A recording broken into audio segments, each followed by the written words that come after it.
ప్రభువు నామానికి స్తోత్రం. ప్రతిరోజు వినడం ద్వారా ఒక సంవత్సరానికి బైబిల్ చదవడానికి ఈ ఛానల్ సహాయపడుతుంది. Please subscribe and support. హృదయపూర్వక ధన్యవాదాలు. నేటి వేద భాగం ఇర్మీయా గ్రంథము 35వ అధ్యాయం. యోషీయా కుమారుడును యూదారాజునైన యెహోయాకీము దినములలో యెహోవా యొద్ద నుండి ఇర్మీయాకు వాక్కు ప్రత్యక్షమై, నీవు రేకాబీయుల యొద్దకు పోయి వారితో మాట్లాడి యెహోవా మందిరములోని గదులలో ఒకదానిలోనికి వారిని తోడుకొని వచ్చి త్రాగుటకు వారికి ద్రాక్షారసమిమ్మని సెలవీయగా, నేను ఇర్మీయా కుమారుడును యజన్యా మనమడునైన హబజ్జిన్యాను అతని సహోదరులను అతని కుమారులనందరినీ అనగా రేకాబీయుల కుటుంబీకులనందరినీ తోడుకొని వచ్చితిని. యెహోవా మందిరములో దైవజనుడగు యిగ్దల్యా కుమారుడైన హానాను కుమారుల గదిలోనికి వారిని తీసుకొని వచ్చితిని. అది రాజుల గదికి సమీపమున ద్వారపాలకుడును షల్లూము కుమారుడునైన మయసేయా గదికి పైగా ఉండెను. నేను రేకాబీయుల ఎదుట ద్రాక్షారసముతో నిండిన పాత్రలను గిన్నెలను పెట్టి ద్రాక్షారసము త్రాగుడని వారితో చెప్పగా, వారు మా పితరుడగు రేకాబు కుమారుడైన యెహోనాదాబు మీరైనను మీ సంతతి వారైనను ఎప్పుడునూ ద్రాక్షారసము త్రాగకూడదని మాకాజ్ఞాపించెను గనుక మేము ద్రాక్షారసము త్రాగము. మరియు మీరు ఇల్లు కట్టుకొనవద్దు, విత్తనములు విత్తవద్దు, ద్రాక్షతోట నాటవద్దు, అది మీకుండనేకూడదు. మీరు పరవాసము చేయు దేశములో దీర్ఘాయుష్మంతులగునట్లు మీ దినములన్నీయు గుడారములలోనే మీరు నివసింపవలనని అతడు మాకాజ్ఞాపించెను. కావున మా పితరుడైన రేకాబు కుమారుడగు యెహోనాదాబు మాకాజ్ఞాపించిన సమస్త విషయములలో అతని మాటను బట్టి మేము గాని, మా భార్యలు గాని, మా కుమారులు గాని, మా కుమార్తెలు గాని ద్రాక్షారసము త్రాగుటలేదు. మా తండ్రి అయిన యెహోనాదాబు మాకాజ్ఞాపించిన సమస్తమును బట్టి మేము విధేయులమగునట్లుగా కాపురమునకు ఇండ్లు కట్టుకొనటలేదు, ద్రాక్షావనములు గాని పొలములు గాని సంపాదించుటలేదు, విత్తనమైనను చల్లుటలేదు, గుడారములలోనే నివసించుచున్నాము. అయితే బబులోను రాజైన నెబుకద్రెజరు ఈ దేశములో ప్రవేశింపగా కల్దీల దండునకును సిరియనుల దండునకును భయపడి, మనము యెరూషలేమునకు పోదము రండని మేము చెప్పుకొంటిమి గనుక మేము యెరూషలేములో కాపురమున్నామని చెప్పిరి. అంతట యెహోవా వాక్కు ఇర్మీయాకు ప్రత్యక్షమై ఇలాగు సెలవిచ్చెను. ఇశ్రాయేలు దేవుడగు యెహోవా సెలవిచ్చినదేమనగా, నీవు వెళ్లి యూదావారికిని యెరూషలేము నివాసులకును ఈ మాట ప్రకటింపుము. యెహోవా వాక్కు ఇదే, మీరు శిక్షకు లోబడి నా మాటలను ఆలకింపరా? ఇదే యెహోవా వాక్కు. ద్రాక్షారసము త్రాగవద్దని రేకాబు కుమారుడైన యెహోనాదాబు తన కుమారులకాజ్ఞాపించిన మాటలు స్థిరముగా ఉన్నవి. నేటి వరకు తమ పితరుని ఆజ్ఞకు విధేయులై వారు ద్రాక్షారసము త్రాగకున్నారు. అయితే నేను పెందలకడ లేచి మీతో బహుశ్రద్ధగా మాట్లాడినను మీరు నా మాట వినకున్నారు. మరియు పెందలకడ లేచి ప్రవక్తలైన నా సేవకులనందరినీ మీ యొద్దకు పంపుచు ప్రతివాడును తన దుర్మార్గతను విడిచి మీ క్రియలను చక్కపరుచుకొనిన ఎడలను అన్యదేవతలను అనుసరింపకయు వాటిని పూజింపకయు నుండిన ఎడలను నేను మీకును మీ పితరులకును ఇచ్చిన దేశములో మీరు నివసింతురని నేను ప్రకటించితిని. గాని మీరు చెవియొగ్గక నా మాట వినకపోతిరి. రేకాబు కుమారుడైన యెహోనాదాబు కుమారులు తమ తండ్రి తమకిచ్చిన ఆజ్ఞను నెరవేర్చిరి గాని ఈ ప్రజలు నా మాట వినకయున్నారు. కాబట్టి ఇశ్రాయేలు దేవుడును సైన్యములకు అధిపతియునగు యెహోవా ఈ మాట సెలవిచ్చుచున్నాడు. నేను వారితో మాట్లాడితిని గాని వారు వినకపోయిరి.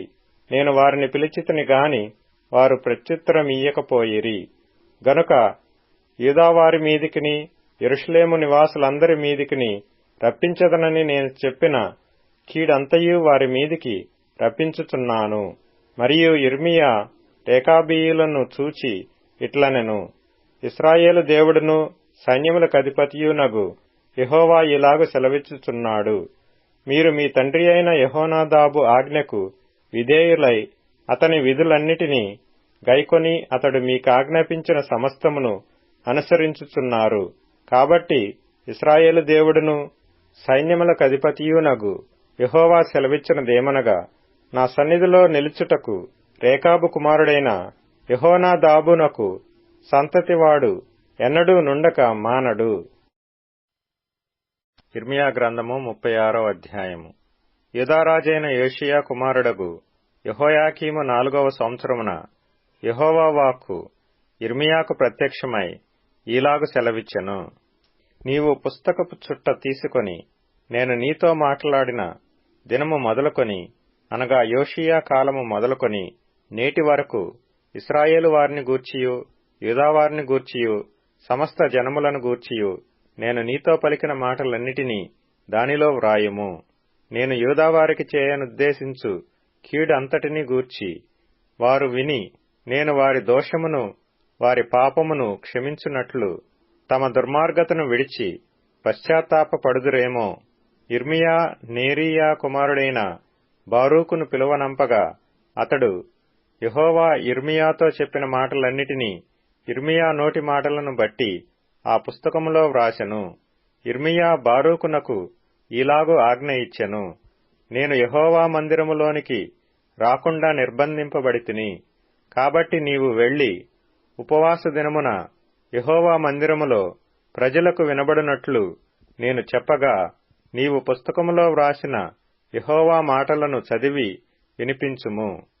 తమ పట్టణముల నుండి వచ్చు యూదాజనులందరికీ వినబడినట్లుగా వాటిని చదివి వినిపింపవలెను. ఒకవేళ వారి విన్నపములు యెహోవా దృష్టికి అనుకూలమగునేమో, ఒకవేళ వారు తమ చెడు మార్గము విడుతురేమో, నిజముగా ఈ ప్రజల మీదికి ఉగ్రతయు మహాకోపమును వచ్చునని యెహోవా ప్రకటించియున్నాడు. ప్రవక్త అయిన ఇర్మియా తనకు ఆజ్ఞ ఇచ్చినట్టు నేరీయా కుమారుడైన బారూకు గ్రంథము చేత పట్టుకుని యెహోవా మాటలన్నిటినీ యెహోవా మందిరములో చదివి వినిపించెను. యూదారాజైన యోషియా కుమారుడగు యెహోయాకీము ఏలుబడియందు 5వ సంవత్సరము 9వ నెలను యెరూషలేములోనున్న ప్రజలందరూ, యూదా పట్టణములలో నుండి యెరూషలేమునకు వచ్చిన ప్రజలందరూ యెహోవా పేరట ఉపవాసము చాటింపగా, బారూకు యెహోవా మందిరములో లేఖికుడైన షాఫాను కుమారుడైన గెమర్యా గదికి పైగానున్న శాలలో యెహోవా మందిరపు కొత్త ద్వారపు ప్రవేశమున ప్రజలందరూ వినునట్లు ఇర్మియా చెప్పిన మాటలను గ్రంథములో నుండి చదివి వినిపించెను. షాఫాను కుమారుడైన గెమర్యా కుమారుడగు మీకాయా ఆ గ్రంథములోని యెహోవా మాటలన్నిటినీ విని రాజనగరులోనున్న లేఖికుని గదిలోనికి వెళ్లగా, ప్రధానులందరూ లేఖికుడైన ఎలీషామా, షమయా కుమారుడైన దెలయ్య, అక్బోరు కుమారుడైన ఎల్నాతాను, షాఫాను కుమారుడైన గెమర్యా, హనన్యా కుమారుడైన సిద్కియా అనువారును ప్రధానులందరూ అక్కడ కూర్చుండియుండిరి. బారూకు ప్రజలందరికీ వినబడినట్లు ఆ పుస్తకములో నుండి చదివి వినిపించిన మాటలన్నిటినీ మీకాయా వారికి తెలియజెప్పగా, ప్రజలందరూ కూషీకి ఇనుమనముడును షెలెమ్యాకు మనమడును నెతన్యాకు కుమారుడునైన యెహూదిని బారూకు నొద్దకు పంపి, నీవు ప్రజల వినికిడిలో చదివిన పుస్తకమును చేతపట్టుకుని రమ్మని ఆజ్ఞనియ్యగా, నేరీయా కుమారుడగు బారూకు ఆ గ్రంథమును చేతపట్టుకుని వచ్చెను. అతడు రాగా వారు, నీవు కూర్చుండి మాకు వినిపింపమనగా బారూకు దాని చదివి వినిపించెను. వారు ఆ మాటలన్నిటినీ విన్నప్పుడు భయపడి ఒకరినొకరు చూచుకొని, మేము నిశ్చయముగా ఈ మాటలన్నిటినీ రాజునకు తెలియజెప్పెదమని బారూకుతో ననిరి. మరియు ఈ మాటలన్నిటినీ అతడు చెప్పుచుండగా, నీవు ఎట్లు వ్రాసితివి, అది మాకు తెలియజెప్పుమని వారడుగుగా, బారూకు అతడు నోట నుండియే ఈ మాటలన్నిటినీ పలకగా, నేను పుస్తకములో వాటిని సిరాతో వ్రాసితినని వారితో ఉత్తరమిచ్చెను. నీవును ఇర్మియాయును పోయి దాగియుండుడి, మీరున్న చోటు ఎవరికినీ తెలియజేయవద్దని ఆ ప్రధానులు చెప్పి, శాలలోనున్న రాజు నొద్దకు తామే వెళ్లి ఆ మాటలన్నిటినీ రాజు చెవులలో వినిపించిరిగాని ఆ పుస్తకపు చుట్టను లేఖికుడైన ఎలీషామా గదిలో దాచిపెట్టిరి.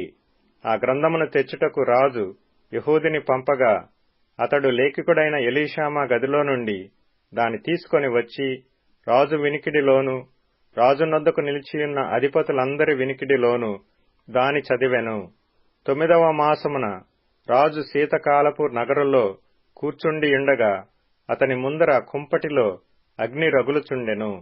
యెహూది 3-4 పుటలు చదివిన తరువాత రాజు చాకుతో దాని కోసి కుంపటిలో వేయగా ఆ కుంపటిలోనున్న అగ్ని చేత అది బొత్తిగా కాలిపోయెను గాని రాజైనను ఈ మాటలన్నిటినీ వినిన అతని సేవకులలో ఎవరైనను భయపడలేదు, తమ బట్టలు చింపుకొనలేదు. గ్రంథమును కాల్చవద్దని ఎల్నాతానును దెలయ్యాయును గెమర్యాయును రాజుతో మనవి చేయగా అతడు వారి విజ్ఞాపనము వినకపోయెను. లేఖికుడైన బారూకును ప్రవక్తయైన యిర్మీయాను పట్టుకొనవలెనని రాజవంశస్థుడగు యెరహ్మెయేలునకును అజ్రీయేలు కుమారుడైన శెరాయాకును అబ్దెయేలు కుమారుడైన షెలెమ్యాకును రాజు ఆజ్ఞాపించెను గాని యెహోవా వారిని దాచెను. యిర్మీయా నోటి మాటను బట్టి బారూకు వ్రాసిన గ్రంథమును రాజు కాల్చిన తరువాత యెహోవా వాక్కు యిర్మీయాకు ప్రత్యక్షమై ఇలాగు సెలవిచ్చెను. నీవు మరియొక గ్రంథము తీసుకొని యూదారాజైన యెహోయాకీము కాల్చిన మొదటి గ్రంథములో వ్రాయబడిన మాటలన్నిటినీ దానిలో వ్రాయుము. మరియు యూదారాజైన యెహోయాకీమును గూర్చి నీవీ మాట చెప్పవలెను. యెహోవా సెలవిచ్చినదేమనగా, బబులోను రాజు నిశ్చయముగా వచ్చి ఈ దేశమును పాడుచేసి అందులో మనుషులైనను జంతువులైనను ఉండకుండా చేయునని ఇందులో నీవేళ వ్రాసితివని చెప్పి నీవు ఈ గ్రంథమును కాల్చివేసితివే. అందుచేతను యూదారాజైన యెహోయాకీమును గూర్చి యెహోవా ఈ మాట సెలవిచ్చుచున్నాడు, దావీదు యొక్క సింహాసనము మీద ఆసీనుడగుటకు అతనికి ఎవడునూ లేకపోవును. అతని శవము పగలు ఎండపాలు రాత్రి మంచుపాలు నగును. నేను వారి దోషమును బట్టి అతనిని అతని సంతతిని అతని సేవకులను శిక్షించుచున్నాను. నేను వారిని గూర్చి చెప్పిన కీడంతయు వారి మీదికిని యెరూషలేము నివాసుల మీదికిని యూదాజనుల మీదికిని రప్పించుచున్నాను. అయినను వారు వినినవారు కారు. యిర్మీయా ఇంకొక గ్రంథమును తీసుకొని లేఖికుడగు నేరీయా కుమారుడైన బారూకు చేతికి అప్పగింపగా అతడు యిర్మీయా నోటి మాటలను బట్టి యూదారాజైన యెహోయాకీము అగ్నిలో కాల్చిన గ్రంథపు మాటలన్నిటినీ వ్రాసెను. మరియు ఆ మాటలు గాక అట్టివి అనేకములు అతడు వాటితో కూర్చెను. తిమోతికి వ్రాసిన మొదటి పత్రిక 1వ అధ్యాయము. మన రక్షకుడైన దేవుని యొక్కయు మన నిరీక్షణయైన క్రీస్తు యేసు యొక్కయు ఆజ్ఞ ప్రకారము క్రీస్తు యేసు యొక్క అపోస్తలుడైన పౌలు విశ్వాసమును బట్టి నా నిజమైన కుమారుడగు తిమోతికి శుభమని చెప్పి వ్రాయునది.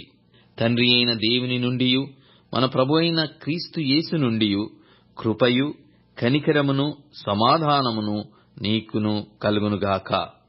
నేను మసిదోనియాకు వెలుచుండగా సత్యమునకు భిన్నమైన బోధ చేయవద్దనియు కల్పనా కథలును మితము లేని వంశావళులను విశ్వాస సంబంధమైన దేవుని ఏర్పాటుతో కాక వివాదములతోనే సంబంధము కలిగియున్నవి గనుక వాటిని లక్ష్యపెట్టవద్దనియు కొందరికి ఆజ్ఞాపించుటకు నీవు ఎఫెస్సులో నిలిచియుండవలెనని నిన్ను హెచ్చరించిన ప్రకారము ఇప్పుడును హెచ్చరించుచున్నాను. ఉపదేశ సారమేదనగా పవిత్ర హృదయము నుండియు మంచి మనస్సాక్షి నుండియు నిష్కపటమైన విశ్వాసము నుండియు కలుగు ప్రేమయే. కొందరు వీటిని మానుకొని తొలగిపోయి తాము చెప్పు వాటినైనను నిశ్చయమైనట్టుగా రూఢిగా పలుకువాటినైనను గ్రహింపక పోయినను ధర్మశాస్త్రోపదేశకులై యుండగోరి నిష్ప్రయోజనమైన ముచ్చటలకు తిరిగిరి. ఆయనను శ్రీమంతుడగు దేవుడు నాకు అప్పగించిన ఆయన మహిమగల సువార్త ప్రకారము ధర్మశాస్త్రము ధర్మ విరోధులకును అవిధేయులకును భక్తిహీనులకును పాపిష్టులకును అపవిత్రులకును మతదూషకులకును పితృహంతకులకును మాతృహంతకులకును నరహంతకులకును వ్యభిచారకులకును పురుష సంయోగులకును మనుష్య చోరులకును అబద్ధికులకును ఆ ప్రమాణికులకును హితబోధకు విరోధి అయిన వాడు మరి ఎవడైనను ఉండిన ఎడల అట్టివానికిని నియమింపబడెను గాని నీతిమంతునికి నియమింపబడలేదని ఎవడైనను ఎరిగి ధర్మశాస్త్రానుకూలముగా దానిని ఉపయోగించిన ఎడల ధర్మశాస్త్రము మేలైనదని మనమెరుగుదుము. పూర్వము దూషకుడును హింసకుడును హానికరుడునైన నన్ను తన పరిచర్యకు నియమించి నమ్మకమైన వానిగా ఎంచినందుకు నన్ను బలపరిచిన మన ప్రభువైన క్రీస్తు యేసుకు కృతజ్ఞుడనై ఉన్నాను. తెలియక అవిశ్వాసము వలన చేసితిని గనుక కనికరింపబడితిని. మరియు మన ప్రభువు యొక్క కృపయు క్రీస్తు యేసునందున్న విశ్వాసమును ప్రేమయు అత్యధికముగా విస్తరించెను. పాపులను రక్షించుటకు క్రీస్తు యేసు లోకమునకు వచ్చెనను వాక్యము నమ్మదగినదియు పూర్ణాంగీకారమునకు యోగ్యమైనదియునై ఉన్నది. అట్టివారిలో నేను ప్రధానుడను. అయినను నిత్యజీవము నిమిత్తము తనను విశ్వసించబోవు వారికి నేను మాదిరిగా ఉండులాగున యేసుక్రీస్తు తన పూర్ణమైన దీర్ఘశాంతమును ఆ ప్రధాన పాపినైన నాయందు కనపరుచునట్లు నేను కనికరింపబడితిని. సకల యుగములలో రాజయ్యుండి అక్షయుడును అదృశ్యుడునగు అద్వితీయ దేవునికి ఘనతయు మహిమయు యుగాయుగములు కలుగునుగాక. ఆమేన్. నా కుమారుడవైన తిమోతి, నీవు విశ్వాసమును మంచి మనస్సాక్షియు కలిగినవాడవై నిన్ను గూర్చి ముందుగా చెప్పబడిన ప్రవచనముల చొప్పున ఈ మంచి పోరాటము పోరాడవలెనని వాటిని బట్టి ఈ ఆజ్ఞను నీకు అప్పగించుచున్నాను. అట్టి మనస్సాక్షిని కొందరు త్రోసివేసి విశ్వాస విషయమై ఓడబద్దలైపోయిన వారివలె చెడియున్నారు. వారిలో హుమెనయును అలెగ్జాందరును ఉన్నారు. వీరు దూషింపకుండా శిక్షింపబడుటకై వీరిని సాతానునకు అప్పగించితిని. 110వ కీర్తన. ప్రభువు నా ప్రభువుతో సెలవిచ్చిన వాక్కు, నేను నీ శత్రువులను నీ పాదములకు పీఠముగా చేయు వరకు నా కుడి పార్శ్వమున కూర్చుండుము. యెహోవా నీ పరిపాలన దండమును సియోనులో నుండి సాగజేయుచున్నాడు. నీ శత్రువుల మధ్యను నీవు పరిపాలన చేయుము. యుద్ధ సన్నాహ దినమున నీ ప్రజలు ఇష్టపూర్వకముగా వచ్చెదరు. నీ యవనస్తులలో శ్రేష్ఠులు పరిశుద్ధాలంకృతులై మంచు వలె అరుణోదయ గర్భములో నుండి నీ యొద్దకు వచ్చెదరు. మెల్కీసెదకు క్రమము చొప్పున నీవు నిరంతరము యాజకుడవై ఉండెదవని యెహోవా ప్రమాణము చేసియున్నాడు. ఆయన మాట తప్పనివాడు. ప్రభువు నీ కుడిపార్శ్వమందుండి తన కోపదినమున రాజులను నలగగొట్టును. అన్యజనులను ఆయన తీర్పు తీర్చును. దేశము శవములతో నిండియుండును. విశాల దేశము మీది ప్రధానుని ఆయన నలగగొట్టును. మార్గమును ఏటి నీళ్లు పానము చేసి ఆయన తల ఎత్తును. యెహోవాను స్తుతించుడి. ఇప్పుడు ట్యూన్ఇన్, స్పాటిఫై, అమెజాన్ మ్యూజిక్ మరియు యూట్యూబ్ మ్యూజిక్ లో కూడా అందుబాటులో ఉంది. Please follow us.